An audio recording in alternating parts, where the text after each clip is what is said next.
Alright, mga ka-wiggles giggles, here's an appreciation post to my husband. Yes, ito yung aming Fifi Town turnover last year. Ito yung kanyang wedding gift sa akin after the wedding. So, supposedly, pangarap niya daw magbigay ng susi ng bahay during ano ba tawag doon? Proposal. Pero since during that time ay wala pa, so naging post-wedding gift niya yan sa akin. So finally, na-turn over na sa amin yung aming munting bahay sa 13. So yan. It's a very humbling experience. Yes. Super blessed to have this guy. Yes. Nakikinig siya sa tabi ko. So, lumalaki tenga niya. So, yes, we celebrated that day. Sabi nga niya, always celebrate small wins. So, yung weekend din na yan, pumunta kami ng IKEA dahil excited kami mag-design. So, humingi kami ng mga ideas. So, ayan, nasarap lang mangarap na mapaganda yung bahay. So, that was last year. And true enough, God is good. Halos 90% or more na siguro completed yung bahay namin. Next time, gagawa ako ng YouTube video ng update sa aming bahay. So, ito yung nag-start kaming mangarap ng interiors. So, madaming ideas sa IKEA na nakaka-inspire. Aesthetic. Yes, aesthetic. Diyan nagsimula yung aesthetic.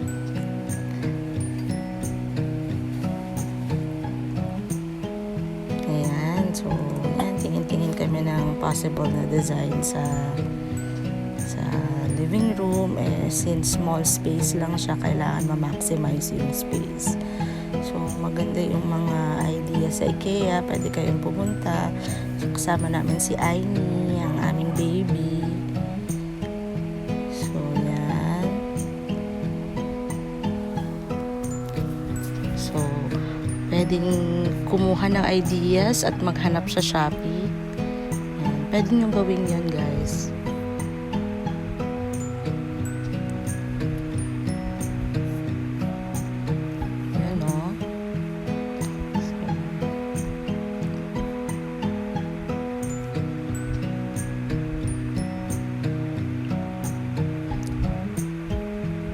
Gusto kong color ng sofa. Ayan. Na-achieve naman yan. May malapit lang. Yan. Sabi ni Jay, gusto niya daw may working space. Tapos may konting wine bar. Yung target ko ng color ng flooring. Ayan. Sofa.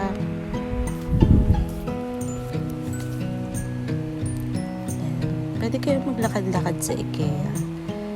Tapos picture-picture. Kuha kayo ng mga ideas. Or kung may extra budget kayo, pwede naman kayo mag-shopping dito sa bahay. I think meron silang mga customizable. Tapos yung mga do-it-yourself na mga shelves or any interior design. So yan, ang ganda nung wallpaper-inspired wall. So, meron akong ganyan art wall sa aking bahay. Tapos, yung parang glass door, na-achieve din namin yan. Diyan din galing yung aming inspiration. So, yan sana yung target ko kung color ng sofa, no? So, hindi masyado na-achieve. Pero okay lang din. Binagay din namin sa color ng wall. So, yan, masyadong dark kasi yan. Hindi masyadong nakakalaki ng space. So, hindi namin finalo to. Maganda to sa mga office, ganon. Yan, basta-basta kunyari siya.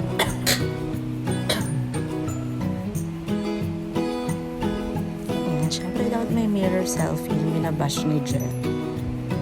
Yan, diba? Tagal ako nag-mirror selfie. Ngayon nyo lang napapansin.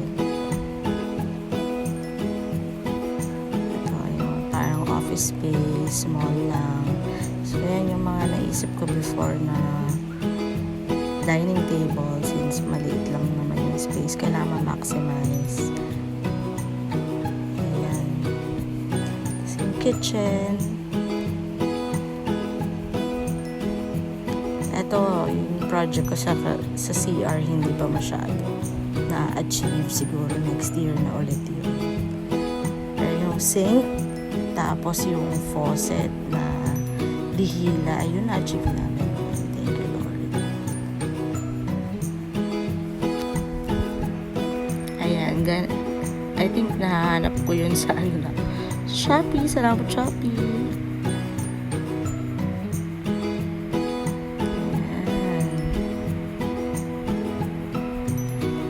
Bathroom naman yan.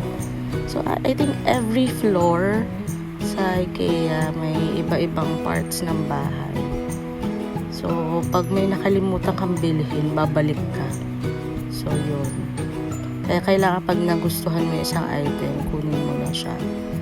Unless babalik ka ulit from the very start. So, yan. Selfie-selfie tayo. Ito, ang ganda na itong wardrobe. May salamin na siya built-in. Dati pangarap lang namin magkaroon ng bed. Ngayon, meron na kaming master's bedroom. Konting paganda na lang ng interiors.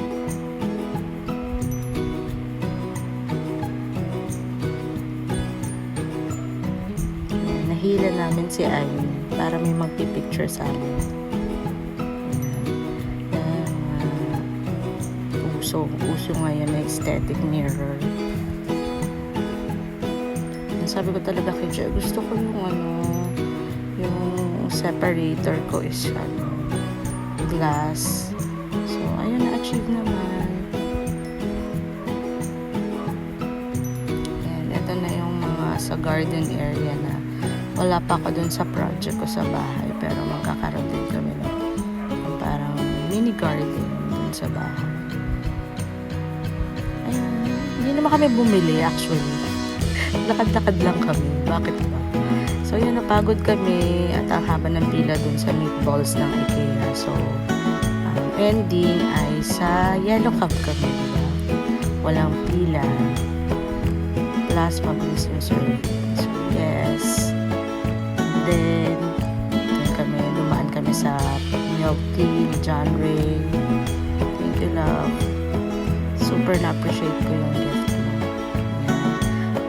Ito din yung araw ng online celebration ng birthday ni Monica sa Singapore.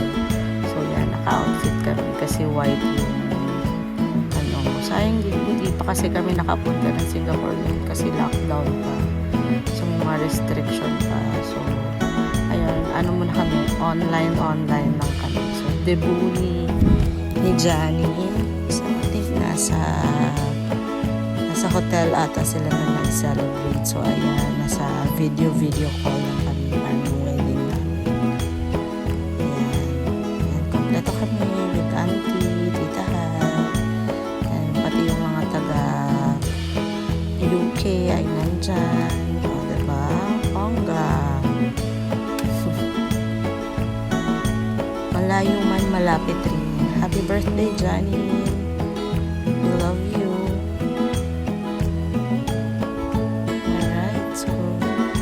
Shinare ko lang yung ganap-ganap namin nung June last year. Bye!